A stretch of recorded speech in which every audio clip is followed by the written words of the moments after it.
Oh, hi, Mikes. Good morning, everybody. It's Coffee and Politics 101. I am here doing a very special show. Our police, fire, first responders give a lot to the city. And so during the run for the Blue race, I saw my favorite sergeant, Wanda West. And whatever she says goes. Whatever she said, she asked me, yes, ma'am. So I was voluntold to do this wonderful race for Blue Goes Pink, which is for cancer awareness with our police department. So it's not just inclusive of Dallas Police, it is also other police agencies in Dallas County. So I have a wonderful panel here this morning. We're going to start with Sergeant West. Good morning, everybody. I got a big crowd here this morning, so y'all are going to have to work with me here. But as you can see, everybody is dressed up. They have their pink lapels and ties on. So I am going to let Sergeant West kind of go into the organization and the mission behind it. Well, first of all, Cindy, thank you, yes, for having ma'am. us. It was good to see you out there at Run for the Blue. We certainly appreciate that support there, yes, and the support that you give us as well. Just a little bit about Blue Goes Pink before I go into that. I think that I'd be remiss if I didn't kind of give like the history. Yes, ma'am. Behind the police department supporting the cancer community, because Blue Goes Pink is not the first time that the Dallas Police Department has supported the cancer community. Fourth annual race coming up, or the fifth? This is going to be our fourth annual. Okay. But if we can dial it back before then, back in 2014, when then Deputy Chief of Police Malik Aziz, he started something. He partnered with the Dallas Independent School District and the Black Peace Officers Association, and they started something called Proud of the Pink. Okay. And that's where these pink lapels came into play. Oh, wow. Then our Chief of Police, David Brown, he approved for us to wear the envelopes. Officers, of course, that wanted to in the month of October. Okay. And those proceeds, the envelopes were sold for $8 a pair. Okay. And part of those proceeds went to Susan G. Komen and Race for the Cure. So I thought that I should mention that because I think that it is important. That is a great history to know. Yes. Everyone, paid the path. So it's just nice to know. It's especially important to me because I started the academy with Chief Aziz over 30 years ago. Oh, so wow. to share this space in that particular passage there, it's really something special. That's so a great legacy. Absolutely. And so it's just kudos to him for doing that back then. Yes. But let's just fast forward to Blue Goes Pink. Our mission is simple. We like to think that it's very, very empowering. It's very powerful. It's the law enforcement community supporting the cancer community. Okay. We like to support our survivors. We like to honor those who have lost their battle. And we want to be a beacon of hope for those that are still in the fight. And the way that we do that is we go to different oncology wings. Right? We stand with those that are doing bell ringing. And it just symbolizes the end of their chemotherapy treatment. And some people be like, why are you doing this for me? You don't even know me. That's the impact. Right. That's yes. what we want to have. And that's what we do. And everybody that is a part of our team, for the most part, our core team, they have been impacted so immensely that it matters. It means something to them.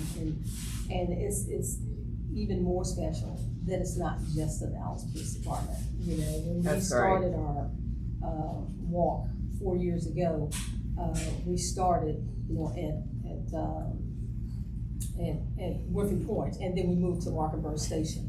And it looked a lot different because our partners were different. Okay. But the way those partners came about, we looked at who's going to be impacted. We knew right away we're going to be on Katy Trail, University Trail, Patrick Sanders and his team, absolutely amazing. Once we started to take a closer look, we knew that SMU was going to be impacted. We reached out to SMU, they answered the call. We also knew that University Park, Highland Park, they're going to be impacted. Contact their community liaison individual came on board. I do have a quick question. So to know that your ties in the beginning with the lapels, and part of the proceeds going to Susan G. Komen. So you all are not just focused on officers that have been impacted personally with cancer. This is for the greater community that's been impacted by cancer. Well, yeah, we all survivors. I mean, Okay. we don't just support survivors with Blue Goes Pink. We participate in Susan G. Komen. We participate. As a matter of fact, we partner with American Cancer Society. Okay. And that's a good question because that just gives me. I just need to dial it back a little bit and talk a little bit more about. So, Sergeant, the reason why I asked is that as I have talked about this show and I promoted you guys' organization, Yes. I focused in on officers that have been personally impacted, and that was part of why this came about. So it's nice to know that it extends beyond you guys and it's the greater community for cancer survivors. Right now, our proceeds. Yes, Right. ma'am. They go toward officers, their families. We have help professional staff, Okay. but the way that we reach out is through organizations like American Cancer Society. We do give donations. Then for the last 4 years, we have written over $20,000 in checks. Now, some people think that's not a big deal. That's a big That's deal. still to us. a big deal. We are very Yes. proud of the work that we're doing. We appreciate our command Yes. staff for giving us the capacity to function in the way that we do. But I think I'd also would be remiss because we call Blue Goes Pink, and then I'm gonna let you guys talk. I can go on and on. See, that's And why even it's when we're in our coffee meetings, and politics, because the coffee's for me, so I can be Exactly. quiet and y'all can talk. So and then I'm gonna be quiet. But I think two people that help keep this engine going. Of course, everybody at this table does. Yes. But I think that I'd be remiss if I didn't mention LaCrondia Ellis Rhines and Devon Lee, Arkansas. Okay. LaCrondia Ellis Rhines, and that the reason I really got involved in this was 2015. I was a station sergeant at the North Central Patrol Division. And for those of your viewers that don't know, the city of Dallas has 7 patrol divisions. I was a station sergeant at one of those patrol divisions. I worked evenings. She was an officer. She's retired now. She's a 3-time cancer survivor. Okay. And that's part of the reason that she is retired. But at any rate, she came to me because part of my functions then was manpower and making sure Right. that Shifts exactly. were covered Exactly. and people on so patrol. on that particular watch. And so she was just letting me know that she was going to be off for an extended period of time. And I asked her why, and she told me that she had cancer. So immediately, our whole station rallied around her. Assist the Officer Foundation rallied around Yes. her. Had a fundraiser. Everyone from all over the city just rallied around her. And she started something called the COLD Team, Cancer on Lockdown. Okay, so that's where that came from. Exactly. So 4 years ago, we this thing is so much bigger than you, right? Mm-hmm. So then we came up, hey, look, this is Blue Goes Pink. We're going to include other agencies, and so we like to think of it as Blue Goes Pink, keeping cancer on lockdown. And then I'll just talk a little bit about our model, and you guys can have it, okay?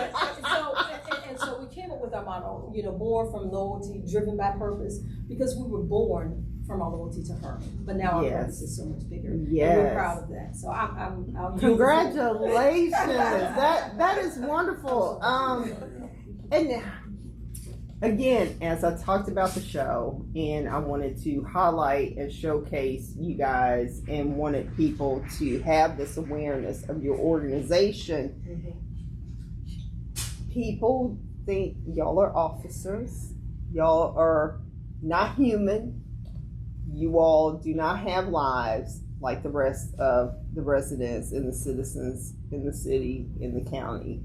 And so people don't necessarily connect that you guys can be personally impacted by this, not just yourself, but your family. Like, yes, you have taken on this call to be a law officer, law enforcement, and you help make sure all of us are safe. But nobody thinks about the impact to you guys and how we can support you all living your life like everyone else. So thank you so much for coming on and explaining this, because I think it's very important with the strife and sometimes the negative feelings that people have towards law enforcement, that people need to understand that you guys are human beings just like everybody else. You're somebody's daughter, cousin, nephew, uncle, dad, mom. You wear many hats and not just, answering a call from 911 in the control center and that. So hats off to you guys. Thank you so much. So, sir, I would like for you to introduce yourself. If y'all would just introduce yourself and then I will let y'all pick straws of who wants to get their story first, okay? Well, I'm Deputy Chief Majest Allen. I just want to say thank you for allowing us to be here. And, Yes. We wouldn't be here without the support of the city and our Chief of Police, Daniel Como. So we want to say thank you for allowing us to, as a member of command staff, to Yes. be here. I'm just here to support these individual ladies and gentlemen in the part of the organization. You know, several years ago, you know, she came to me, you know, hey, we have some issues, some concerns. I said, hey, what can I do? So I started volunteering, not knowing later on that I would be, you know, the go-to, you know, but you just never know things that, Yes. where you're going to be. And, you know, eventually, you know, it became personal, you know, what my why was, and my why is sitting to my left. So eventually, this is my wife, you know, 23 years now. So, but, you know, eventually she was affected by, you know, cancer. Just want people to understand that, you know, in our profession, we see and deal with a lot of things, you know, we're still susceptible to the same mental and physical challenges as anyone else. As everybody else. A great organization like this, you know, is out there to support everyone. So, you know, there hasn't been a time where individuals come to us and they need help for whatever reason, we find a way. So, just want to say That's thank you great. for allowing us to be here. Yes, no, thank you. Yes, ma'am. I'm Kamika Allen. I'm Deputy Chief Allen's wife, and I am a cancer survivor. Diagnosed 2019, and I'm not law enforcement, so it That's does okay. affect- Yes. it affects everyone's lives, and I'm a survivor. Great, thank you. Congratulations for surviving that journey. Yes. Yes, ma'am. I'm Debbie Harden. I'm a sergeant with the SMU Police Department. Okay. And I too am a breast cancer survivor, and also I lost my mother and 3 of my grandparents to various types of cancer. So when I was approached for this, I'm like, yes. I am definitely No-brainer. on Yes. board. So Yes. I was because I was at that time the only current cancer survivor in our small department, so they Okay. automatically handed it to me. They're like, this is you. So. All right. Yes, ma'am. I'm Officer Andre Yanko. I work for University Park Police Department. And my reason why is my mother passed away from endometrial cancer. I'm sorry to hear that. Yes. In November of 2024. And then Sergeant Harding, I think May of 2025, reached out to me to join. And I was all hands on. Hands on. Awesome. Well, you know what? Thank you so much coming from SMU and University Park to be part of this. Yes, because we don't get to see your faces very often. So thank you so much. And last but not least, I'm Officer Wadsworth. I'm with the Dallas Police Department, and I was affected by cancer with my mother and my mother-in-law, both passing from it about 2015 and 2018, I believe. okay. When Sergeant West approached me about it, actually I had no idea of it, and when we talked, I actually have a tattoo that embraces their knowing, and she was amazed by it, and I've been with the cause ever since. It was a no-brainer for me to come out and support this. Yes. Okay. It's so many officers that face tragic times in their lives, and we need to get out and support the families that we can, because it is a hard time for people. So, impacted personally, some 1 degree over. So do you mind telling us your journey with this and how connecting with everybody, how that touched you? Being connected with everybody touched me really. I mean, it's like a family. Glucose means a lot to me as a cancer survivor. And when I was asked to be a part of Glucose Pink, I jumped in real hard, all hands on deck. Yes. It's important to have a family. I think police department, anybody, this family, it's important to have that as a relationship to help you through this journey. Because it not only affects you, the person going through the cancer and the chemo treatment, but it affects the family. Just like my husband with DPD and everybody else around him. So it means a lot to me to have someone that cares, concerned, to help you out. You can always have call someone to help you with anything. Don't worry about the sound. It's clear now. So I minimized it. So yes. So how did it feel to you? Did you tell anybody on staff how this was impacting you? And and if you did, what kind of response did you get from your counterparts or higher ups? Me, great embrace. You know, I kind of told what I needed to by the time. I had been lower rank at the time, however, but my immediate commanders, there was all for there was no issues from the city. It was like whatever you need, let us know. And you want to try to keep certain things close to best. You don't want to let anybody know what's going on. But at the same time, people want to help. So I get a phone call, hey, we're gonna do this fundraising for you. We're gonna do this. What do you need? Without even asking, hey, just show up on this date and time. We got you. So a lot of people don't realize the immediate financial obligation that you're gonna have immediately. When you're dealing with the insurance company, they want their money up front. So if you don't have certain things or processes in place, it can financially ruin you. And we have partners of families and friends to step into the situation with that. That's a great thing to have. So a lot of my friends, family coworkers, they stepped in with that. So Sergeant West, as you guys have been involved in Grand Chute, September 19th is the 4th annual race.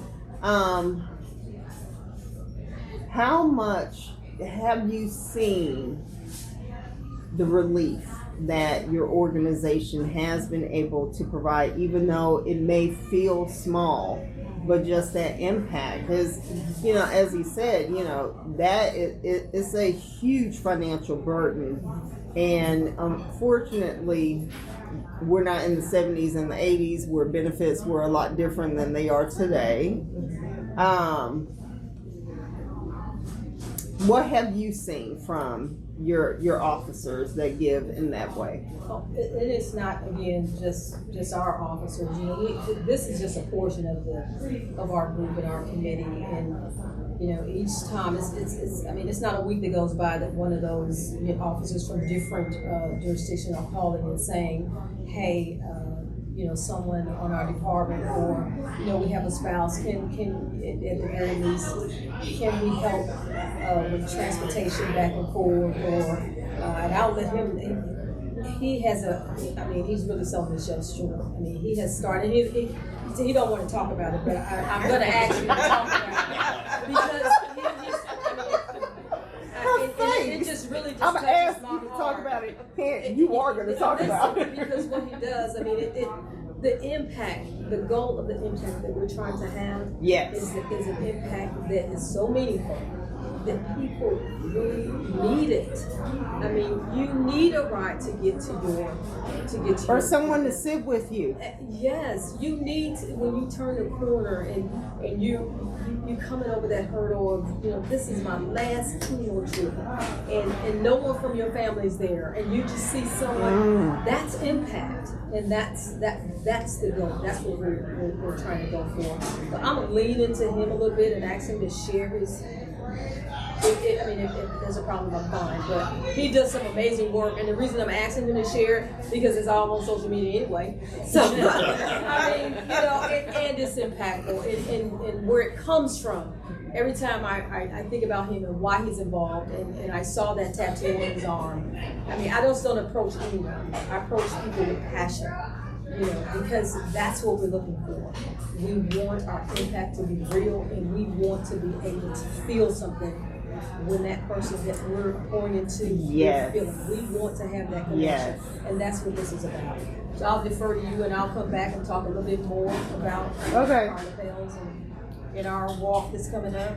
We appreciate that too, but go ahead. So, what happened? I was saying that I did lose my mother's battling cancer. We talked about the financial burden of it, but there's also the burden of time. There's some times that I needed off, or that I would have to. I stayed on a certain shift to have certain days off, so I could take my moms back and forth to their doctor's appointments when they had them. So that's where I got the idea to start my business, which is a non-emergency medical transportation company. Oh, wonderful. Yeah. And we named it Legacies Angel Transportation. And it's in honor of them. The logo is actually mimicking my tattoo. It's a picture of We're gonna two have to wings. see this tattoo. But it is what it is that we take people who a lot of them have mobility challenges, wheelchairs, walkers, whatever it may be. So we have wheelchair accessible vans that we take people back and forth to their homes for. Okay. It was named in honor of them. They're the angels that ride along with us. Every vehicle for the fleet is named after one of the ones who have passed away, and they're the Oh, angels. wow. So if anybody ever comes gets a ride, they can ask which angel we have to ride along with us. What a legacy for honoring them. Yes. And That that's is great. what Yes. that's what I believe. It's like we all deal with a little trauma, and it's what you do with that and how you build on it. And the way I chose to do it is to honor them and keep their names going. That is beautiful. So I want to come back to you ladies because that's a great segue Yes. to talk about, yes, your journeys personally and then watching your family.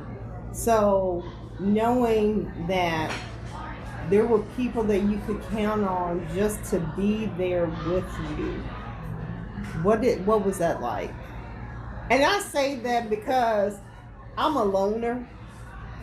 I run by myself all the time. I've done races where nobody was at the end of the race to cheer for me because my children were at home asleep instead of being there. So that has to be very meaningful to know that people will come in and give their time, emotional support to you during such an impactful time.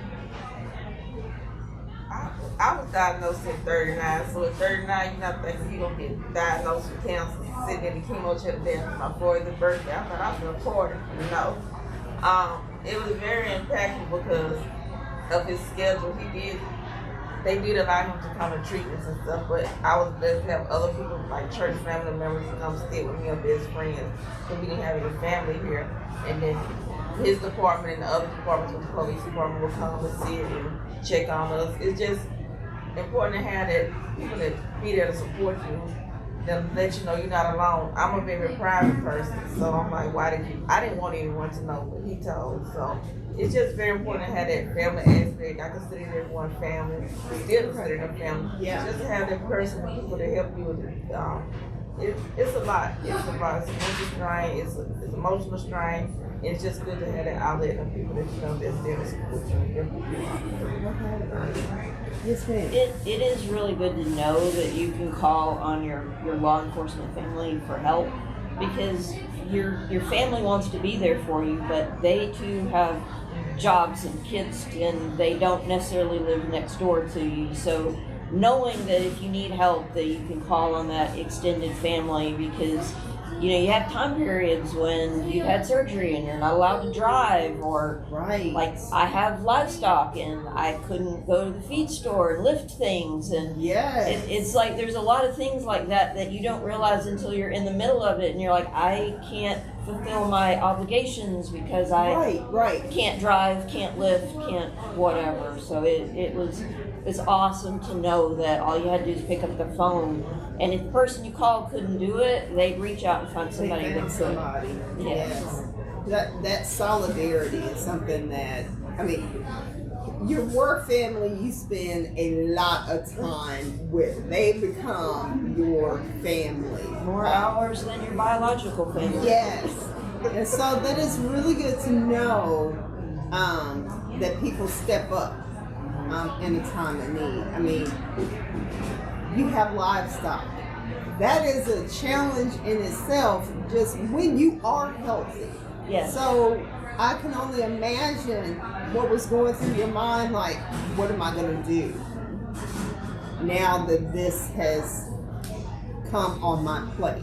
Right, and then you have the thing of how physically impact, and when even if I go through treatment, am I going to be able to keep my job? Am I going to be able to wear body armor? Am I even going to be able to be a cop anymore after it? So, Yes. and the doctors don't remember, they're like, oh, after 4 weeks, you can go back to full duty, and you're looking at them like, you realize that full duty means that I can put on 40 pounds a year and get in a fight with somebody, and that surgeon looks at you like, no, don't do that. Right. It's like, no, let's get you a test for a while longer. It's like, no, I meant you could go type in a computer. I didn't mean you could do that. So yes, so to think about as a professional, you guys are having to educate physicians on the impacts of your job and what that does with going through a major illness like this and saying, we're gonna have to scale me back. I'm gonna need a letter saying exactly what I can and can't do. Right. Well, when I explained it, they basically were like, just tell me what you want me to write. Oh wow! Yes, yes. So with your mom, we all have moms. Moms are everything. Our parents are everything for us. Emotionally, it sounds like for your journey with this, that was possibly a major blow. Oh yeah. She was in New York on top of that, so. Oh, she wasn't even here. No, so my department was amazing. Like I would go for a week or two at a time, whenever she needed me for chemo. Whenever my brother was in New York, he's an officer for MFB, so Okay. he could wiggle out sometimes and go to chemotherapy, and then he'll call me. He's like, "Hey, she has chemotherapy in 3 weeks. I cannot make it." So I would let my department know, and they'll fly out and be with her for a week or however much time she needed it. So was it surprising how, because everyone thinks with their employer that, if I disclose this and discuss the need that I have, that puts me in a position of vulnerability and possibly create thin ice where, am I going to keep my job after this? Well, because you all have given your lives to this profession. It's not just so easy to say, oh, well, I'll just go to another PD, like someone else who's possibly, I'm in IT. It's like, oh, well, I'll just go to another company. This is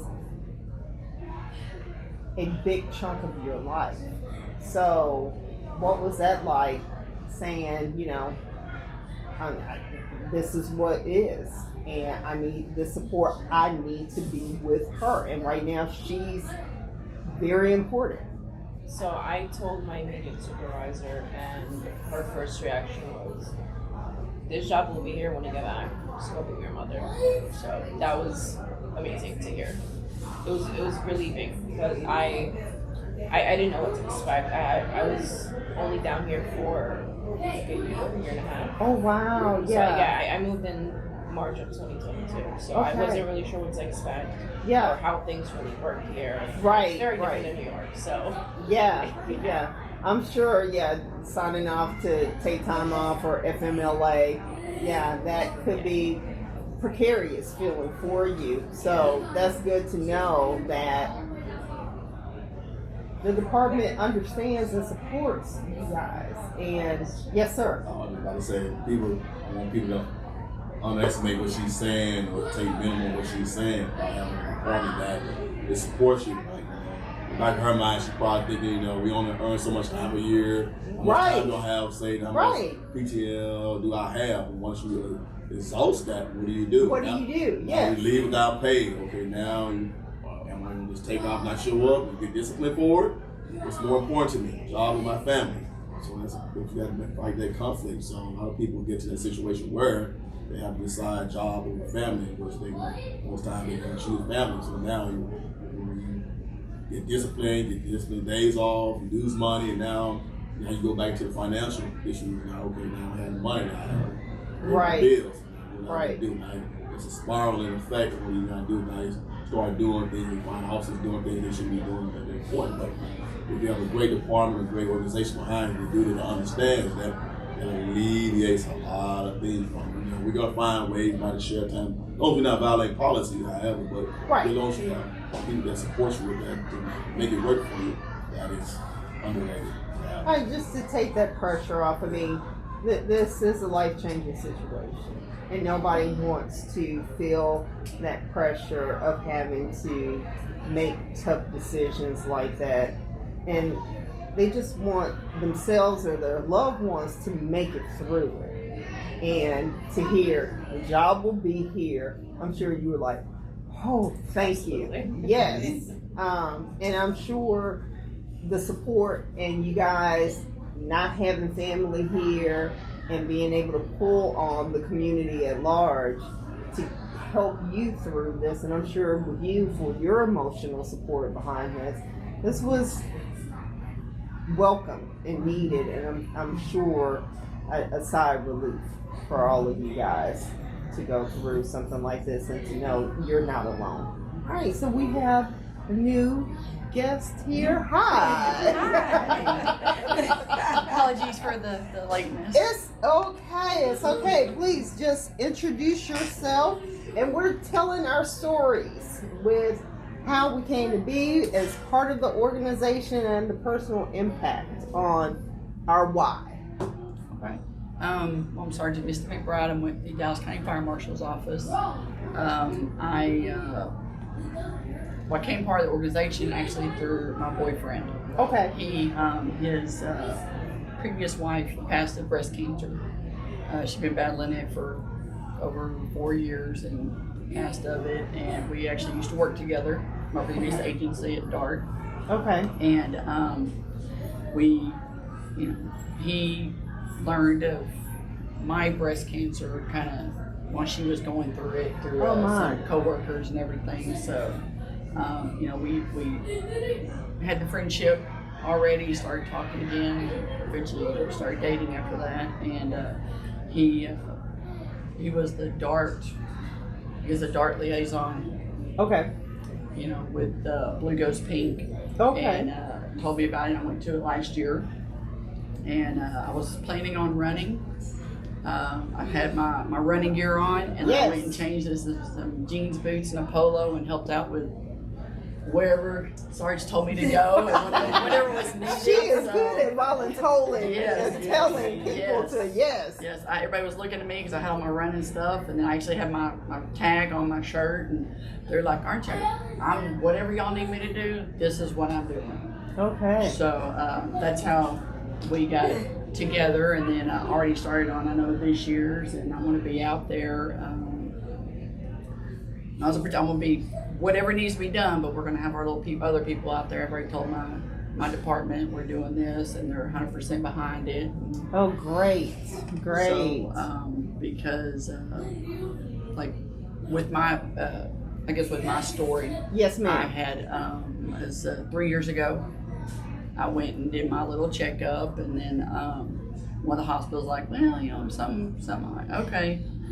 I was like, well, it was probably done wrong, so it's, nothing. Right. So I'm like, I can wait. And then I started thinking about it, and I'm like, nah, I'm not going to wait. Yeah, the anxiety, I'm sure, started kicking in there. Yes. It only took about 2 days, and I'm like, literally, the hospitals, I'm on one side of downtown, it's on the other side of downtown. Okay. So I'm like, told my child, I was like, I need to go do a test. They're like, okay. So went, and then when I did my examination, the doctor was like, I can't tell you 100%, but I think you have breast cancer. Okay. I'm like, okay. And so, did that. That was actually while I was there. Of course, I'm leaving the office. I'm running in. I'm trying to change into that little gown. I have all of my gear. Yes. And out of all the lockers, I picked the locker that doesn't lock. My luck. So I'm standing there, so a lady yells my name to come back in there. And you can't leave certain gun belt in equipment. hand, Yes. clothes. I'm like, hang on, I need a minute. Yes. And she's like, okay. So of course I find one that locks, and she goes, don't use the top left one. I said, thanks. That was the one that you that's the one picked. that didn't lock. like she was down lock. I was like, thank you. So I put all my stuff up, and then I go in there and I'm talking to her. You know, she's like, oh, you're a police officer. I was like, yes, ma'am. And you know, just kind of okay. You know, where are you with? So I told her who I was with now and stuff, and then she started asking me questions because. If you're an officer with one agency, you know apparently everything that happens with every other agency since police have been around. Okay. That's, you know, I mean, they Okay. come in, oh, you know about this. Yes. Well, she did ask me, and we started talking about an incident that happened in downtown Dallas 10 years ago now. It was July 7th, 2016. Okay. Yes. When the big shooting happened. Yes. And because she was like, that's a horrible thing. I was like, yes, ma'am, Yes. it was. She was like, I can't believe all those officers and all the injured. Yes. So I look up and I raise up my shirt, and she looks and she goes, not you. I go, yes, ma'am, I was shot that night. I was actually shot 4 times that night. So that I'm sorry. I know I yeah. went from one thing, I completely squirreled. Yes. So You are highly favored and chosen. yes, ma'am. Yes, ma'am. Yes. And so after we started talking about that, and then of course she goes in there, gets, you know, does everything. Then I guess she had told the doctor, because when the doctor comes in, he's like, "So you were shot?" And I'm like, "Yes, sir." Yeah. I mean, yeah. So you know, but I want to get this taken care yes, of. I'm in the gown now. You have all my stuff. I'm not really, you know. I'm like, okay, new questions. Right. So we went on that, and then he told me, and then afterwards he's like, they helped me and kind of helped guide me Yes. in a direction I needed to go. Okay. And then he gave me his cell number. He said, if you have any questions, if you don't hear anything by Monday, you call me. Shot him a little text. I think the next day he called me. He goes, what are you doing? I was like, I'm out patrolling. He goes, can you pull over? So I pulled over, and Okay. he's like, it's what I thought. Okay. You have breast cancer. Mm-hmm. This is where you're going. You're going to remember the doctor you told me you were going to call. I was like, yes, sir. He said, you call him. You get set up. He will have all of your information. Okay. Went and saw the breast doctor. I brought my, actually had 2 of my aunts came down to help me to go to that appointment with me, my daughter and stuff. And because I don't speak doctor. Right. So- it is another language. So, yeah. And one of my aunts was an RN, and she used to actually worked for a doctor that did a breast cancer. So he would say something, and they're doing the talk, and I'm just sitting there like, okay. And then she's like, you got to go do this. Okay, I got English. They would talk some more, and then she's like, okay, this is the next step. I'm like, okay, I can understand it. This is why I brought her, because she's telling me Exactly. English. Yes. And then we walked out, and he's like, okay, give me questions. And I looked at her, and she was like, no, We got we're good. And then we walked, they said, go hang out. We walked out there. Then his assistant came out, gave me a card, said, this is your oncologist. You have an appointment at 1 o'clock. And it was at 11. My aunt looked at me and said, that doesn't happen. This doesn't happen this quick. Oh, wow. So Okay. they said, you should be waiting. Actually, I later found, because the doctor was talking to my aunt in doctor terms, and then they started talking English. Yes. And he had said, we're going to take care of her, because they knew who I was. And the history. Mm-hmm. So they were like, this is how. So I mean, I had, and when I go around, and I had to, when I tell people, or even other doctors, they're like, who's your doctor? I tell them, who was your oncologist? I tell them, who was your, when I did my chemo, Yes. where did you go? Who did your radiation? Who did Yes. your plastic surgery? And Right. everybody's like, you had the 18. That's So great. it's just how I kept getting hooked up with everybody. I had, the best, and all of them, I see them still, and every time I walk in the hospital, I'll go by their office, I'll wave, and they wave, I chit chat a little bit and go. Yes. But but you're a public servant, so it's good to know that became a focal point for them to make sure that you made it through, so you can continue to serve us as the general public. Yes, ma'am. That is fantastic. But again, you are chosen and highly favored. Yes, because you don't think about going through 2 major events with your person, and clearly, yes, that is phenomenal, and I'm glad that you made it through. I'm glad each one of you guys made it through your journey with this. Now, knowing that September is Race Day, Sergeant, can you tell us some more about how people can be involved, how people can give to your organization and make sure that your efforts continue on? So we have an Eventbrite. You can register through Eventbrite, and on that, when you go to Eventbrite, we do have a barcode. Scan that barcode. You can register. You can give. You can also go to our Facebook page. Okay. Blue Goes Pink, Cancer on Lockdown. The Eventbrite is pretty much the same thing, but it's in the name of the Dallas Police Department Office of Community Affairs. So, Yes. you can either go to one of those sites, you can register, give, or on game day. You can also register, come a little bit earlier than to register. We'll be our program will kick off at Okay. 7:30. So we'll be registering like 7 o'clock, 6:30. I mean, if you haven't registered, get there a little bit early. Okay, Yeah. September the 19th, correct? September 19th, we're gonna be at Mockingbird Station. Mockingbird Station. And thank you so much for posting our flyer. Yes, Appreciate you yes, posting that yes. A few more Well, times, I'll set a little alarm there and let you know. look, when I'm voluntold by Throw the that great back out Sergeant there. West, I just say yes, ma'am. No, but really, we're just a group of good people doing some good work, and we appreciate you Yes, helping us push that needle. yes. In the world that we're in, we all need to remember that we're each other's keeper, regardless Exactly. of our profession, our background, education, where we grew up. It doesn't matter. We're all here in this city, in this county. So we need to make sure that we're all good, because life is precious. It's short. I mean, your story, someone else could be telling your story. It could have taken a drastically different turn. Even with you guys and you and your mom, things could have been so much worse. And just to know that as people, we can rally around each other and provide that support is, to me, very important. You guys see more than us regular folks see. I run. That's why I'm doing the race, because I'll be running. And I see, people from all walks of life. I see the homeless encampments and, how lives can just change in the blink of an eye. And knowing how a medical situation has bankrupted people, has caused people to be, homeless and whatnot. And just to know that as a human being, I want to make sure that you're good. And make sure that whatever I can do to lend support, I'm going to do it.